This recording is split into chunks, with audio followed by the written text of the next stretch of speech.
अभी तक का नियम था, नारद जी आते थे भगवान के चरणों में बैठा करते थे। अब सिरहाने की ओर जाने लगे, तो जैसे ही सिरहाने की ओर चले तो लक्ष्मण जी का नीचे बैठाओ, उसके नीचे बैठाओ, नीचे बैठाओ। क्या नारद जी नहीं सुन रहे होंगे?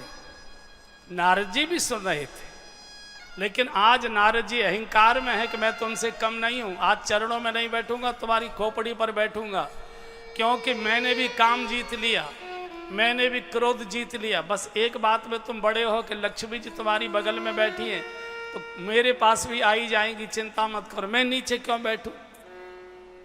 भगवान समझ गए, अहंकारी को अगर उसके सम्मान के आदर के अनुसार आसन नहीं दिया तो बैठेगा नहीं, चक्कर काट कर चला जाएगा।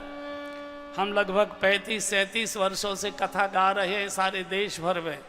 ये तमाशा हमको रोज देखने को मिलता है। ये जो कथा समिति के लोग होते हैं, कथा समिति के जो कार्यकर्ता होते हैं, ये समाज के बड़े प्रतिष्ठित लोग होते हैं, सब बड़े बड़े लोग ही कथा का आयोजन कराते हैं। जब 20 लाख कथा में खर्च होता है, वहाँ कोई साधारण व्यक्ति तो करा नहीं पाएगा। तो मैं देखता हूँ जब अहंकारी कोई आएगा, एक तो लेट आएंगे, कभी इधर कभी इधर, कभी इधर कभी इधर, और हाथ जोड़कर समिति के लोग आई आई आई आई बाबूजी आई आई बेटे, कोई नहीं कोई नहीं कोई नहीं। अरे कोई नहीं, हजारों लोग बैठे, कोई नहीं दिखाई दे रहा, क्योंकि उसको अपने आदर के अनुसार आसन मिलना चाहिए।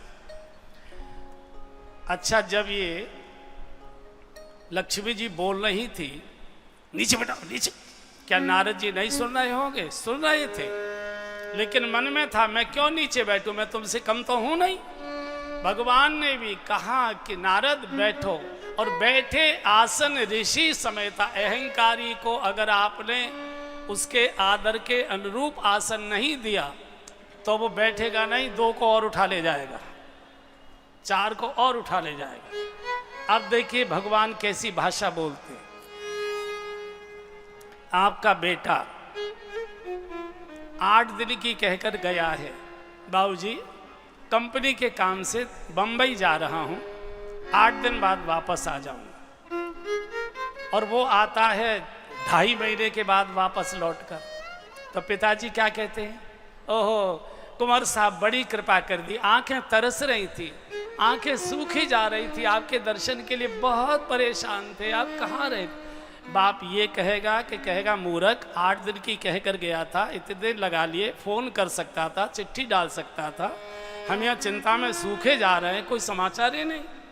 लेकिन भगवान जानते हैं कि अहंकारी चापलूसी की भाषा ही सुनना पसंद करेगा, और भगवान ने वही भाषा बोली है, बोले बेहसी चराचर राया, बोले बेहसी चराचर राया, बोले बेहसी चराचर राया, बोले बेहसी चराचर राया, बहुते दिनन कीन मुनि दाया, बहुते दिनन कीन मुनि दाया। हाथ जोड़कर जब भगवान ने कहा बहुत दिनों के बाद आपने कृपा की है, दुर्घटना घटित हो, काम चरित नारद सब भागे, काम चरित नारद सब भागे, यद्यपि प्रथम बरज शिव राखे, यद्यपि प्रथम बरज शिव राखे,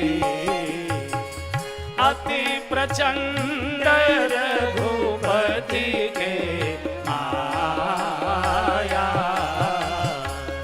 अति प्रचंड रघुपति के माया, जेहि मोह अस को जग जाया, जेहि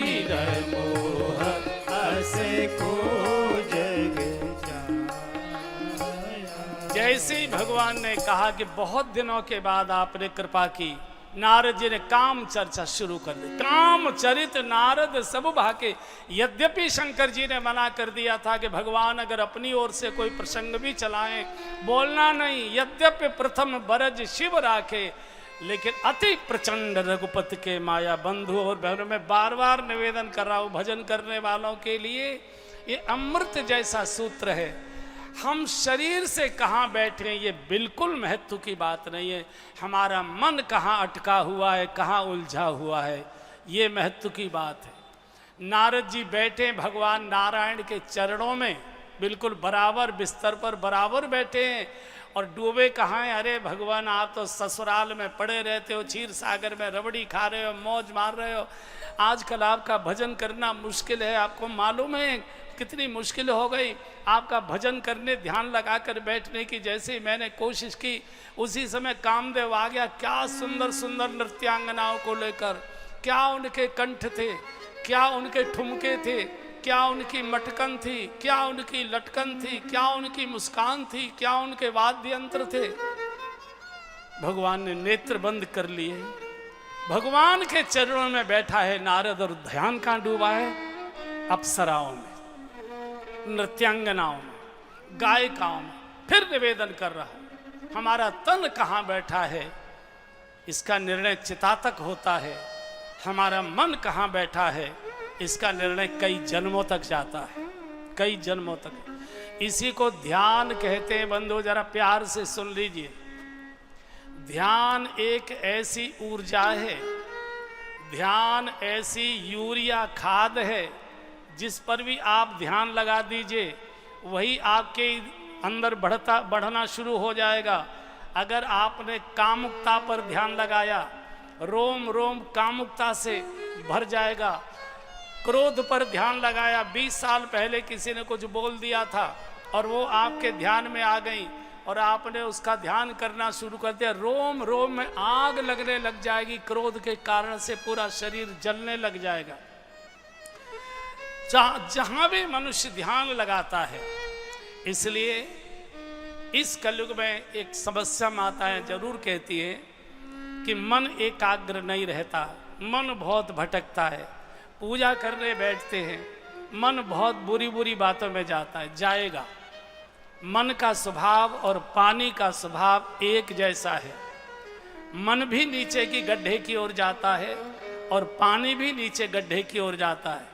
पानी को ऊपर उठाने के लिए टिल्लू पंप लगाना पड़ता है, तब नीचे का धरती का पानी ऊपर की टंकी में जाता है।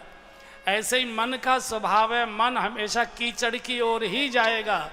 और केवल मैं गृहस्थियों की बात नहीं कर रहा हूँ, बड़े बड़े ऋषि मुनियों का भी जाता है। इस समय मेरे पास ये समय नहीं है, कभी प्रसंग में आएगा तो मैं इसकी चर्चा करूँगा। बड़े बड़े वनों में रहने वाले त्यागी तपस्वी ऋषि मुनि ये भी अप्सराओं में फंस गए, ये भी अप्सराओं में फंस गए। कोई अप्सरा इनको पसंद करने नहीं आई। जब मन में कामुकता बढ़ती है और आपने काम पर ध्यान दे दिया तो रोम रोम से काम फूटने लगेगा। फिर वो जंगल में घास खोदने वाली घसहरिन भी हमको अप्सरा जैसी दिखाई देने लगती है बंधु। ये बहुत नाजुक विषय है, इसलिए मैं बहुत विस्तार में नहीं जाऊंगा इसके। मैं केवल बचने का उपाय बता रहा हूं, बाकी तो चर्चा करने का कोई लाभ नहीं। सभी का मन आंख बंद करते ही, माला तो हाथ में घूम जाती है, मन कहीं न कहीं और जगह अटक जाया करता है। उसका एक ही तरीका है। ऐसी जगह मन जा रहा है जहां नहीं जाना चाहिए और वो मान नहीं रहा। वो कुत्ते जैसा स्वभाव है उसका।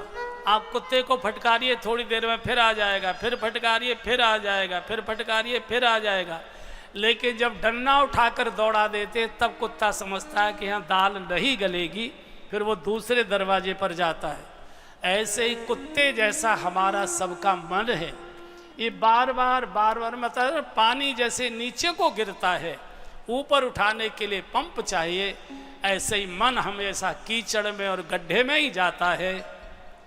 फिर बोल रहा हूं, केवल हमारा ही नहीं जाता, सबका, बड़े बड़े ऋषि मुनि तपस्वियों का भी जाता है। मन की गति सबकी एक सी होती है। इसको उठाना पड़ता है ध्यान की ऊर्जा लगाकर। तो जिन बातों को आप पसंद नहीं करते उन बातों में आपका मन जा रहा है, आसन बदल दीजिए, आसन बदल दीजिए। लेट कर आ रहा है तो बैठ जाइए, बैठे बैठे आ रहा है तो खड़े हो जाइए, खड़े खड़े मन में विकार आ रहे हैं तो टहलने लग जाइए। पूजा में आ रहा है तो होठों से बोलना शुरू कर दीजिए मंत्र को, माला को। जब भी आप होठ बंद करके जप करेंगे आपका मन कीचड़ में जाएगा ही, दुनिया की कोई ताकत उसे रोक ही नहीं सकती। 20-30 वर्ष पुरानी बातें आपको ध्यान में आ जाने लग जाएंगी। इसलिए बोलिए, बोलने में जोर पड़ता है, पाठ करना है, बोलकर पाठ करिए, उतनी जोर से बोलिए कि आप ही बोलें और आप ही सुने। जब भी आप होठ बंद करके भजन करेंगे, पाठ करेंगे, कोई ताकत नहीं आपके मन को कीचड़ से गिरने से बचा ले। इसलिए खड़े हो जाइए, बैठकर, लेट कर आ रहा है बैठ जाइए, बैठकर मन इधर उधर जा रहा है खड़े होकर माला जपिए, टहल कर माला जपिए। मैं छोटा सा उदाहरण दे रहा हूं। जैसे मान लीजिए आपको ध्यान आ गया कि नहर के पुल पर जो ठेली लगती है गोलगप्पों की और चाट पकौड़ी की, वहाँ की चाट बहुत दिनों से नहीं खाई, आपने ध्यान देना शुरू किया तो आपका ध्यान वहीं चला जाएगा। वो ठेली आपको दिखाई देने लग जाएगी, वो मैला सा कपड़ा से मटकी पहुँचता हुआ आदमी दिखाई दे जाएगा, बगल खुजाकर अपना हाथ उसमें हड़िया में धोता हुआ दिखाई दे जाएगा, गोलगप्पे खाते हुए आपको दिखाई दे जाएगा। अगले दिन जब आप सवेरे शौचालय जाएंगे और पेट में जलन होगी, पेट में गुड़गुड़ हो, तब या ओहो कल गोलगप्पे खा लिए थे। ऐसे ही जब भी आपका मन ऐसी जगह जाता है जहां नहीं जाना चाहिए और वो जाएगा ही, उस आसन को बदल दीजिए। लेटे लेटे बुरी बातें मन में आ रही हैं, बैठ जाइए, बैठ कर आइए, खड़े हो जाइए, खड़े खड़े आ रही हैं टहलने लग जाइए, चुटकी बजाकर कुछ भजन गाना शुरू कर दीजिए, छोटे बच्चों को बोल बोल कर गोदी में लेकर खिलाना शुरू कर दीजिए, गाय पालते हो उसके बछड़े पर, बछिया पर, गाय पर हाथ फिराना शुरू कर दीजिए, फुलवाड़ी में पानी देना शुरू कर दीजिए, वो धारा को तोड़ दीजिए। और अगर आपने उसमें रस लेना शुरू कर दिया, कोई आपको बचा ही नहीं पाएगा। नारद जी भगवान नारायण के बगल में बैठे बंधुओं, हम तो मूर्तियों के पास ही बैठा करते हैं, वो तो साक्षात लक्ष्मी नारायण की बगल में बैठे हुए हैं। और डूबे कहाँ हैं? अप्सराओं में। उनके मटकन, उनके ठुमके, उनके गायन, उनके वाद्य, उनकी मुस्कुराहट, उनकी आंखों के इशारे, भगवान के चरणों में बैठे नारद को वो सब दिखाई दे रहा है।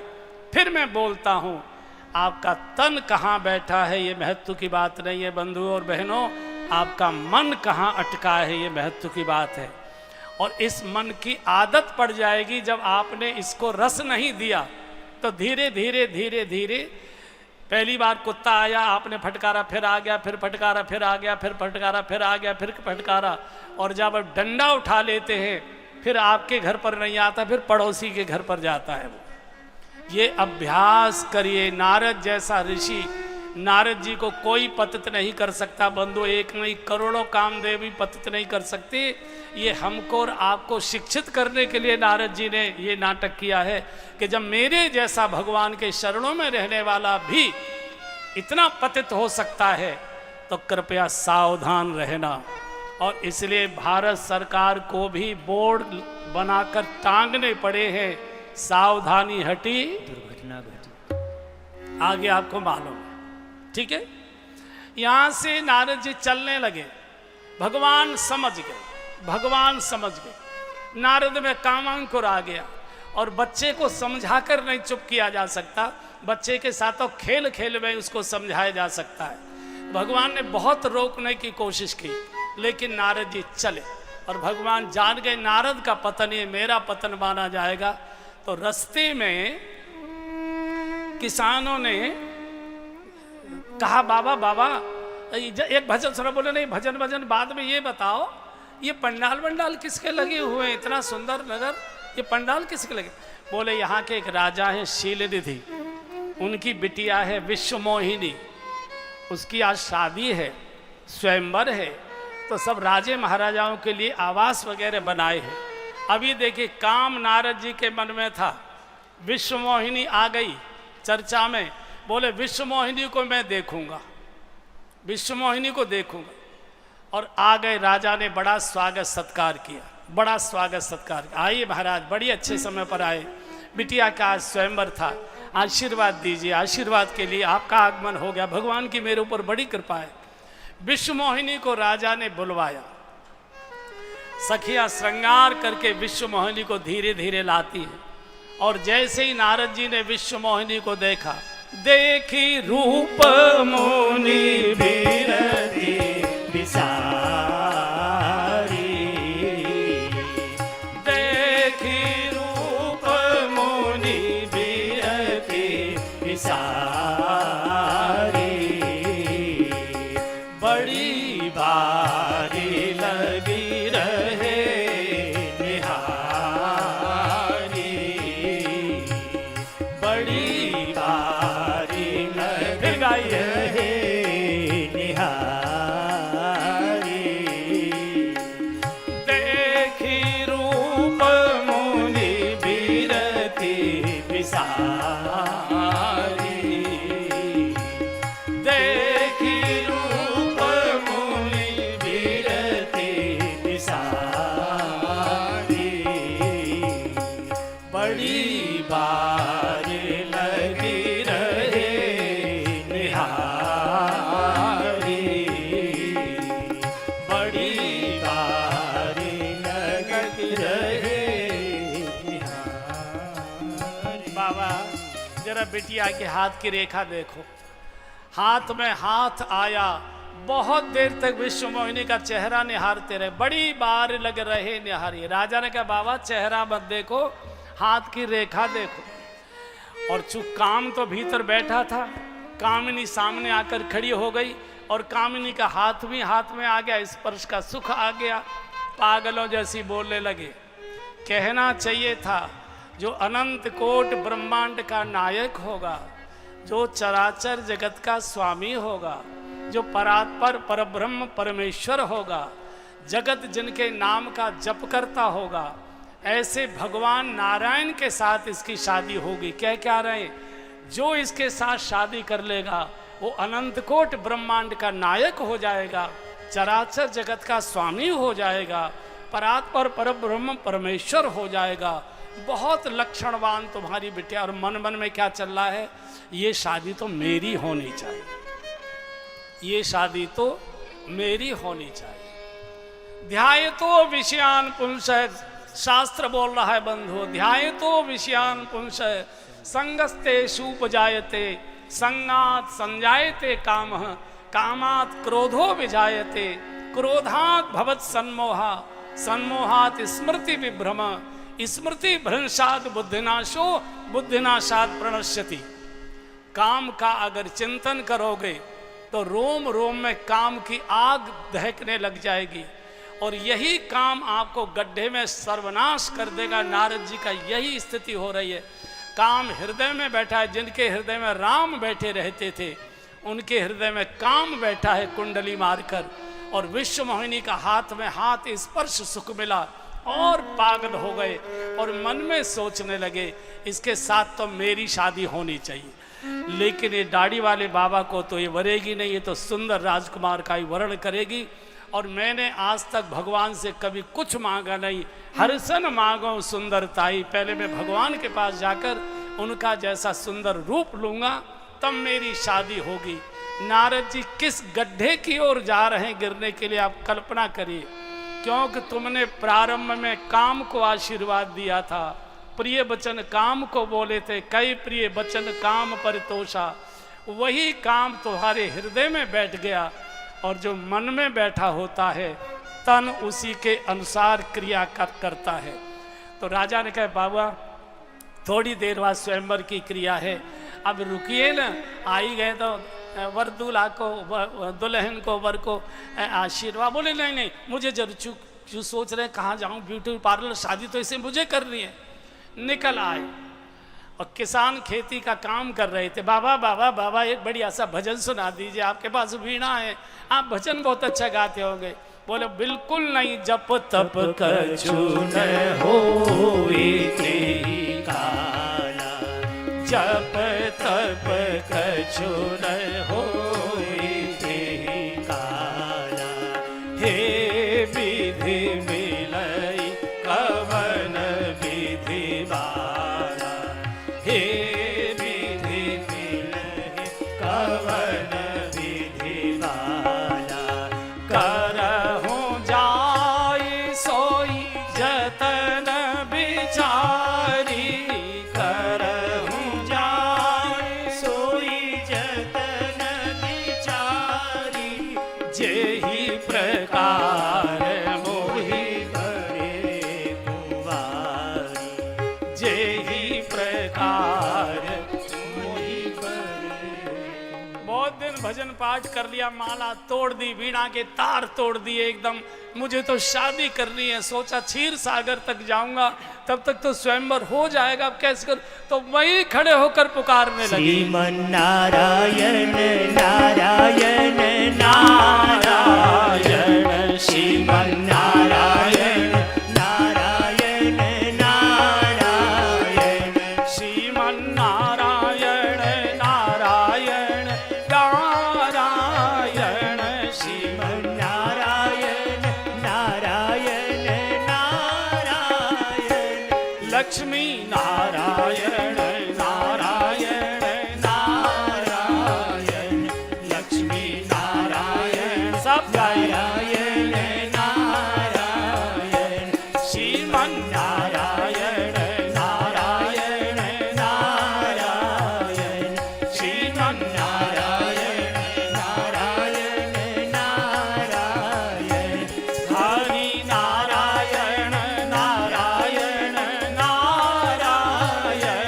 हरि नारायण नारायण नारायण, प्रभु नारायण नारायण नारायण, प्रभु नारायण नारायण नारायण, श्रीमन नारायण नारायण नारायण, श्रीमन नारायण नारायण नारायण। भगवान तो बड़े कौतुकी हैं, एकदम भगवान प्रकट हो गए। नारद रोते क्यों हो, क्या चाहिए?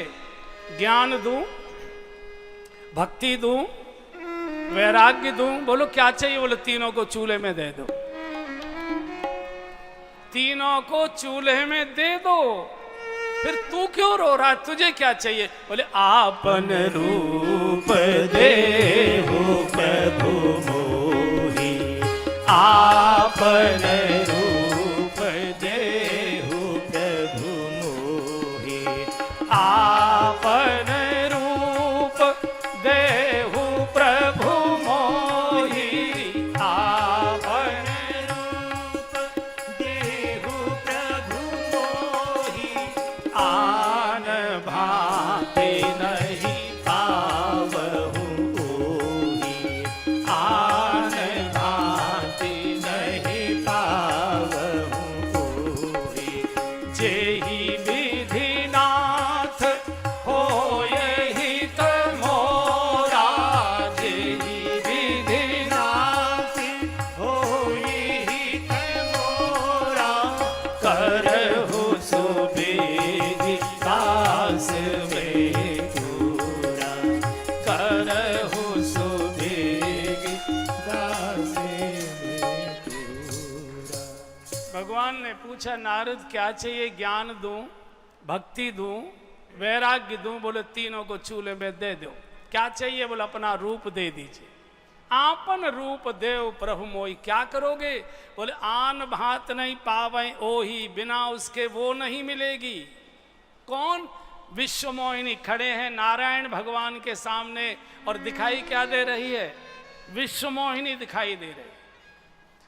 लेकिन भगवान ने नारद जी की, साधु की रक्षा करवा दी। दूसरी चौपाई मुख से बुलवाकर भगवान जय विधिनाथ होय हित मोरा, करो सुबेग दास मैं तोरा प्रभु, जिसमें मेरा हित होता हो वही करिए। भगवान ने पहले समझाया, नारद मैं ही शादी करके कितना रोया हूँ तुझे मालूम है। पूरा दंडकारण्य रो रो के मैंने गुजार दिया था। हे खग मृग हे मधुकर श्रेणी, तुम देखी सीता मृग नैनी। और ज्यादा पता करना है तो रुड़की घूमे आना, लोगों से पूछे आना कैसी बीत रही है, पता लग जाएगा।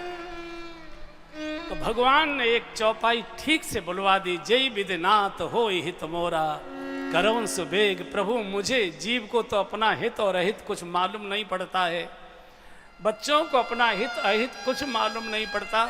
माता पिता जब समझाते तो उनकी बातें कड़वी लगती हैं, लेकिन बाद में माता पिता याद आया करते हैं, बाबूजी समझाया करते थे, उस समय मान लेते तो ठोकर नहीं खाने को मिलती। भगवान ने जैसे ही नारद जी ने कहा कि मुझे जिसमें मेरा हित हो, तुरंत भगवान ने कहा, नारद जय विधि हो ये परम हित, और नारद सुनहु तुम्हार, सोई हम करवन आन कछु, बचनन मृषा। नारद तुम हित की बात कहते हो, हम तुम्हारा परम हित करेंगे। जे विद हो ये परम हित नारद सुनो तुम्हार, सोई हम करवन आन कछ, हम झूठ नहीं बोलते, बचनन मृषा हमार। और तुरंत भगवान ने एक धीरे से कह दिया, नारद कुपथ मांग रूज व्याकुल रोगी, कुपथ मांग रूज व्याकुल रोगी, वैद्यन दे सुनहु मुनि जोगी, वैद्यन दे सुनहु मुनि जोगी, माया विवश भय मुनि मूढ़ा, माया विवश भय मुनि मूढ़ा, समुझी नहीं हरि गिरान गूढ़ा, समुझी नहीं हरे गिरान गूढ़ा, मुनि हित कारण कृपा निधाना, मुनि हित कारण कृपा निधाना, दीन कुरूपन जाए बखाना, दीन कुरूपन जाए बखाना। भगवान ने कहा, नारद हित नहीं परम हित करेंगे। 3 प्रकार के रूप नारद जी को भगवान ने दिए। नारद जी जब स्वयं अपने को देखेंगे तो सुंदर भगवान नारायण का रूप इनको दिखाई देगा। जब समाज के लोग इनको देखेंगे तो नारद जी ऋषि के रूप में लोगों को दिखाई देंगे। और जब विश्वमोहिनी देखेगी तो मरकट बदन भयंकर दई खों खों करते बंदर जैसे दिखाई देंगे। और एक आप कहेंगे एक ही आदमी के 3 रूप कैसे होते हैं? मैं रुड़की की चर्चा नहीं करूंगा, मैं बाहर की चर्चा करता हूं। कभी कभी अपना भी रूप देखा करो कि हमारे कितने रूप बदलते हैं। जब हम अपने बच्चों के सामने होते हैं तो हमारा रूप और प्रकार का होता है, मित्र मंडली में होते हैं तो रूप हमारा और प्रकार का होता है, पत्नी के सामने होते हैं तो रूप हमारा और प्रकार का होता है, और ऑफिस की स्टेनो के सामने होते हैं तो रूप हमारा और प्रकार का हो जाया करता है। मंदिर में जाते हैं तो रूप हमारा और प्रकार का दिखाई देता है। साले की शादी में जाते हैं तो रूप हमारा और प्रकार का हो जाता है। एक ही व्यक्ति के कितने प्रकार के रूप होते हैं, कितने प्रकार के रूप। तो नारद जी सीधे दौड़कर स्वयंवर में आ गए। मैं थोड़ी एक कड़वी बात बोलना चाहूँगा यहाँ, हालांकि नहीं मुझे बोलनी चाहिए, लेकिन चूंकि मुझे दायित्व है, ये मंच पर व्यासपीठ पर बोलने का मुझे दायित्व दिया है आचार्यों ने, इसलिए मैं निवेदन कर रहा हूँ। साधु को कभी भी किसी शादी समारोह में नहीं जाना चाहिए। मेरे कहने से कोई मानेगा नहीं, जाएंगे, लेकिन फिर भी मेरा दायित्व है कि मैं बोलूं। बड़े से बड़ा, कितना भी बड़ा शिष्य होगा, पूरे आश्रम का खर्चा वही अकेला चलाता होगा, फिर भी उसके बेटा या बेटी की शादी में साधु को नहीं जाना चाहिए। धीरे धीरे साधु की भी शादी करने की इच्छाएं होने लगती है जब वो चला जाता है शादी समारोह में, चूँकि वो श्रृंगारिक प्रसंग होता है। हाँ, शादी के बाद बेटी और दामाद को लेकर आप गुरु आश्रम जाइए, वहाँ आशीर्वाद दिलवाइए।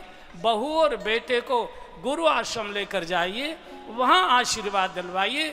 चूँकि वो बहुत श्रृंगारिक प्रसंग होता है शादी का, वहाँ साली भी है, वहाँ सरहज भी है, वहाँ जीजाजी भी हैं, वहाँ मित्र भी हैं, वहाँ हंसी मजाकें भी हो रही हैं, और यहाँ गुरुजी खड़े हुए हैं, गुरुजी खड़े। इसलिए धीरे धीरे इससे साधु की साधुता क्षीण होती है। मैं इससे आगे बोलूँगा नहीं। हम गांव के हैं, हमारा जन्म गांव में हुआ है। पहले गांव में जो चिट्ठी लिखी जाती थी, और पूरी चिट्ठी लिखने के बाद एक लाइन नीचे और लिखी जाती थी, थोड़े लिखे को बहुत से।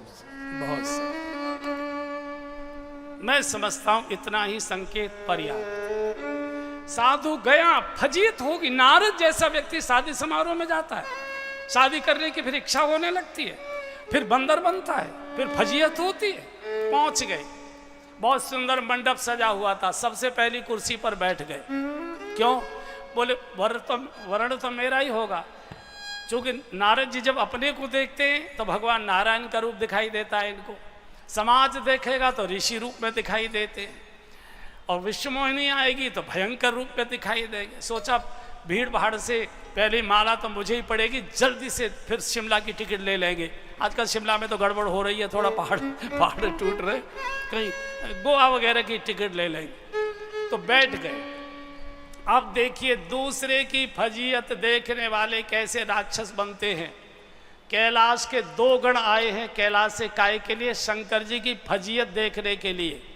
और जो दूसरे की फजीयत में हंसता है वो राक्षस ही बनता है। फजीयत किसी की भी हो सकती है, गलती किसी से भी हो सकती है।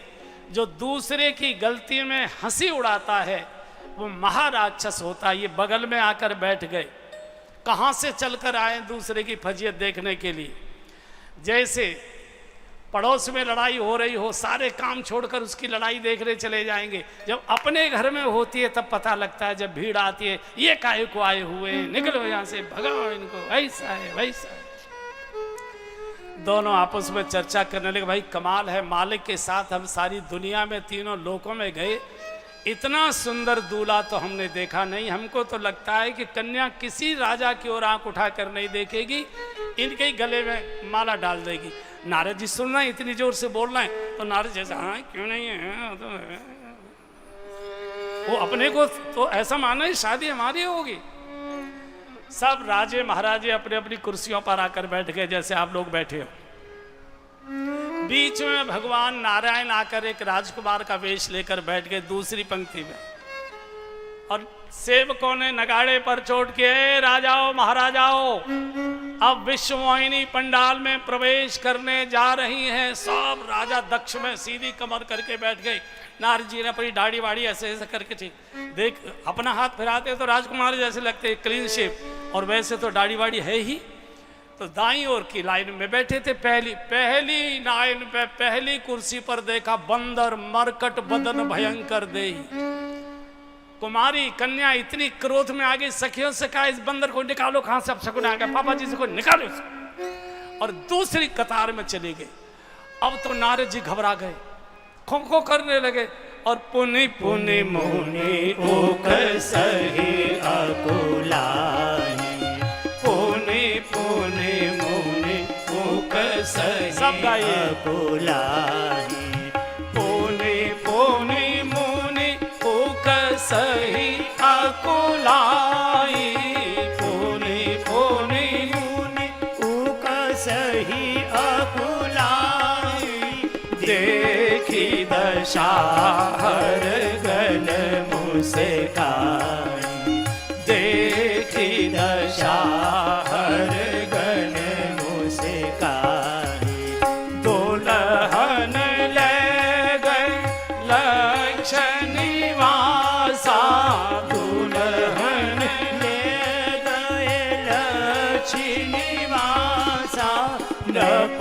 समाज सब भय निराशा नप समाज सब भय पुन पुन मुन उकसै अकुलाई, उचक उचक के देख रहे हैं, परेशान हो रहे हैं। गणों ने कहा चिंता मत करो, तुम्हारे गले में वरमाला पड़ेगी, संकोच के कारण बेचारी तुमको देख नहीं पाई, तुम्हारा ही वर्ण होगा। और चिढ़ा रहे हैं। और दूसरी कतार में गई, बीच में भगवान नारायण राजकुमार का वेश लिए बैठे थे। लक्ष्मी जी तो नारायण को ही वर्ण करेगी, माला डाली और दुल्हन ले गए लक्ष्य निवासा, सब समाज में जय जयकार हुआ। अब ये तो नारद जी तो इतने परेशान हो गए। अब बंधु और बहनों, जब कोई संकट में हो, जब कोई कष्ट में हो, उसकी मजाक कभी नहीं बनानी चाहिए, उसको धैर्य देना चाहिए। गणों ने मजाक कर दी, ब्याह कर भी आए हो, शीशा में जाके चेहरा तो देख ले हो, ब्याह कर भी आए हो। और जो दूसरे को शीशा दिखाता है, समाज एक दिन उसको शीशा दिखा दिया करता है। इसलिए दूसरे को शीशा मत दिखाइए, स्वयं शीशे में मुंह देखते रहिए, मैं कैसा हूँ, मैं कैसा लग रहा हूँ। और इतने क्रोध में आ गए, बोले नारायण के बच्चे ने इतना बड़ा धोखा कर दिया, सारे समाज में मेरी बदनामी करा दी, मना करते पहले नारायण को ही जाकर देखता हूँ। और गुस्से में चले तो नगर के बाहर एक बड़ा भारी सरोवर था, उसमें झांक कर देखा, मरकट बदन भयंकर देही, इतना भयानक बंदर का रूप। और ज्यादा गुस्सा में आ गए और दौड़े चले जा रहे। गोस्वामी जी लिखते हैं, फरकति अधर को मन माही सपदि चले कमला पतिपा ए जी फरकत अधर को मन माही सपदि चले कमला पतिपा आजी दई हूँ शाप की मरी हूँ जाई, जगत मोर उपहास करा आजी दई हूँ शाप की मरी हूँ जाई जगत मोर उपहास करा ए जी फरकत अधर को मन माही सपदि चले कमला फरकत अधर को मन माही सपदि चले कमला पतिपाही सपदि चले कमला पतिपाही हाजी सपदी चले। दौड़े जा रहे डगमगाते हुए, नारायण के बच्चे को याद देख रहा है। भगवान बीच ही पंथ मिले तनु जारी बीच ही पंथ मिले तनु जारी बीच ही पंथ मिले धनु जारी, बीच ही पंथ मिले तनु जारी संगरमा सोई राजकुमारी संगरमा सोई राजकुमारी। बिल्कुल बीच रास्ते में ये तो विकल होके पागलों की तरह भाग रहे थे बैकुंठ की ओर। भगवान ने रो अरे ऋषवर, अरे ऋषवर, अरे ऋषवर, कहाँ जा रहे रुको। और ऐसे देखा तो संग रमा सोई राजकुमारी, लक्ष्मी जी भी पास में और वो विश्व मोहिनी राजकुमारी भी। इतने गुस्से में आगे बोले विष्णु के बच्चे, आगे क्या बोला मुझे मालूम नहीं है। आगे आप अंदाज लगा लो क्या क्या बोले होंगे। इतने गाली, धोखेबाज, झूठे कहीं के, सारे जगत में मेरा उपहास करा दिया। धोखे वाले, देवताओं को अमृत पिला दिया, राक्षसों को मदिरा पिलाकर पागल कर दिया, लक्ष्मी जी को खुद वर्ण करके ले आए। मैंने जीवन में हमेशा तुम्हारे नाम का गुणगान किया है, और एक जरा सा छोटा काम मैंने चाहा, तुमने इतना बड़ा धोखा, सारे जगत में मेरा तुमने उपहास करा दिया। मना कर देते, गाली पर गाली, गाली पर गाली। लक्ष्मी जी ने कहा कि महाराज ये बाबा इतनी गालियां दे रहा है, रोको ना इसे। बोले नहीं, तुम बीच में मत बोलो, ये गाली नहीं दे रहा है, ये रस्म पूरी कर रहा है। बोले क्या मतलब? बोले शादी के समय माताएं गालियां गाया करती हैं, तो वहाँ मौका नहीं मिला, हम लोग जल्दी चले आए, इसलिए रस्म पूरी करने आए। और गाली देते देते यहाँ तक बोल गए नारद जी, जैसे स्त्री के विरह में मैं रो रहा हूँ, बिलख रहा हूँ, एक दिन तुम भी स्त्री के विरह में ऐसे ही रोओगे। और जैसे ही साधु ने शाप दिया, भगवान तो साधु के शाप को भी प्रसाद रूप में स्वीकार कर शीश पर धारण करते हैं। शाप को शीश पर धारण किया, माया को समेट लिया। नहीं तह रमान राजकुमारी, न विश्व मोहिनी है न लक्ष्मी जी है, केवल भक्त और भगवान।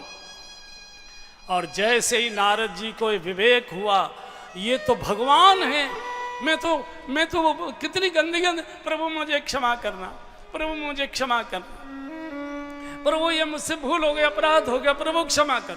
भगवान का नहीं नारद, तुमने गाली नहीं दी, तुमने आशीर्वाद दिया है। क्योंकि अगर गाली देते तो ये कहते कि जैसे मेरी शादी नहीं हुई वैसे तुम्हारी भी शादी नहीं होगी। कम से कम तुमने मेरी शादी का तो ये कह दिया, जैसे स्त्री के विरह में मैं रोया हूँ ऐसे ही तुम रो, इसका अर्थ है मुझे स्त्री जरूर मिलेगी। और साधु क्रोध में भी शाप नहीं देता, साधु क्रोध में भी आशीर्वाद ही देता। प्रभु कैसे करूँ, मुझसे ये अब सहन नहीं हो रहा है, मैंने आपको इस मुख से गालियाँ दी हैं, मैं कैसे अपने इस रोष को, इसे अपने इस पाप को, इसका प्रायश्चित कैसे करूं? भगवान ने कहा नारद मैं कुछ नहीं कर सकता। एक सिद्धांत है, जिसका अपराध किया जाता है क्षमा करने का अधिकार उसी को होता है, क्षमा कोई दूसरा नहीं कर सकता। हम अपराध किसी का करते हैं, क्षमा कहीं जाकर मांगते हैं। अपराध परिवार का करते हैं, अपराध पड़ोसी का करते हैं, अपराध समाज का करते हैं, और क्षमा मंदिर में 4 सड़ी केले चढ़ाकर भगवान से मांगते हैं कि प्रभु क्षमा कर दो। भगवान कहते हैं निकल जा यहाँ से, खबरदार आना नहीं। जिसका अपराध किया जाता है क्षमा करने का अधिकार उसी को होता है। तुमने शंकर जी का अपराध किया, शंकर जी ने मना किया, और गुरु अपराध दोष नहीं दूजा। शंकर जी त्रिभुवन के गुरु हैं, तुम त्रिभुवन गुरुवेद बखाना। जाओ गुरु चरणों की शरण में और वही शंकर जी को पुकारो, वही रो, वही तुम्हारे दुख दर्द दूर करेंगे। और नारद जी वहां से आकर यही सप्त सरोवर ऋषिकेश के इस कुटिया में बैठकर शिव को पुकारते। बाबा भोलेनाथ, बाबा भोलेनाथ मेरी नैया को उबारो नाथ। बाबा भोलेनाथ, बाबा भोलेनाथ मेरी नैया को उबारो नाथ। बाबा भोलेनाथ, बाबा भोलेनाथ मेरी नैया को उबारो, मुझे पार लगाओ ना। बाबा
इसको पी कर भी सबका काम बनाता है, भक्तों का मान बढ़ाता है। बाबा भोलेनाथ, बाबा भोलेनाथ मेरी नैया को उबारो ना। बाबा भोलेनाथ, बाबा भोलेनाथ मेरी नैया को उबारो, मुझे पार लगाओ ना। बाबा भोलेनाथ, बाबा भोलेनाथ मेरी नैया को उबारो ना। बाबा भोलेनाथ, चरणों में अब तेरे अर्जी लगा दी है, अब मर्जी तेरी है। चरणों में अब तेरे अर्जी लगा दी है, अब मर्जी तेरी है। उद्धार कर देना, मुझे माफ कर देना, खता जो मेरी है। उद्धार कर देना, मुझे माफ कर देना, खता जो मेरी है। शिव शंकर भोलेनाथ, शंकर भोलेनाथ शरण में दास तेरी आया है। शंकर भोलेनाथ, शंकर भोलेनाथ शरण में दास तेरी आया है। गुरुवर की सिफारिश लाया है। बाबा भोलेनाथ, बाबा भोलेनाथ मेरी नैया को उबारो ना। बाबा भोले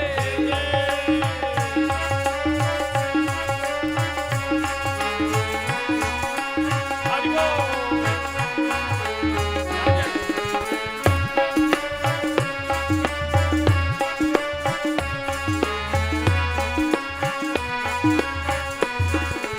हरि बोल।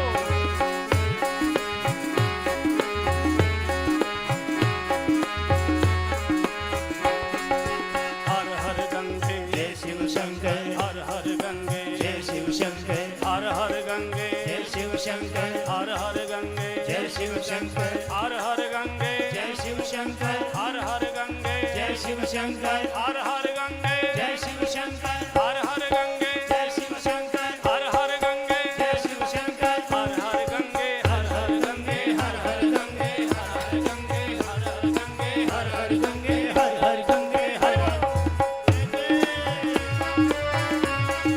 हरि बोल। जय जय। जय हो।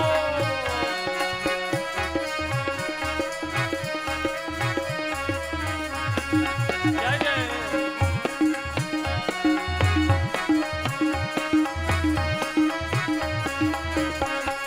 जय जय।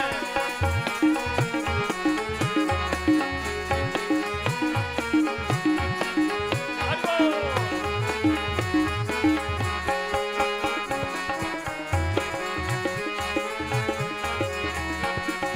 राधे राधे रटो चले आएंगे बिहारी, राधे राधे रटो चले आएंगे बिहारी। वो आएंगे बिहारी चले आएंगे बिहारी।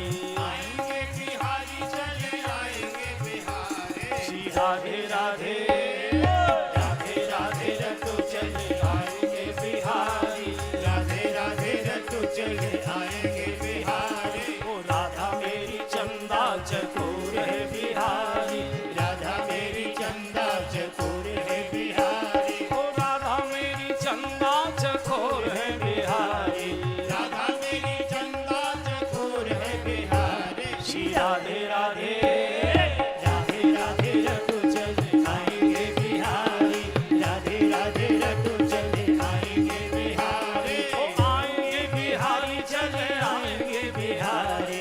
आएंगे बिहारी चले आएंगे बिहारी। श्री राधे राधे राधे राधे रटो चले आएंगे बिहारी, राधे राधे रटो चले आएंगे बिहारी। श्री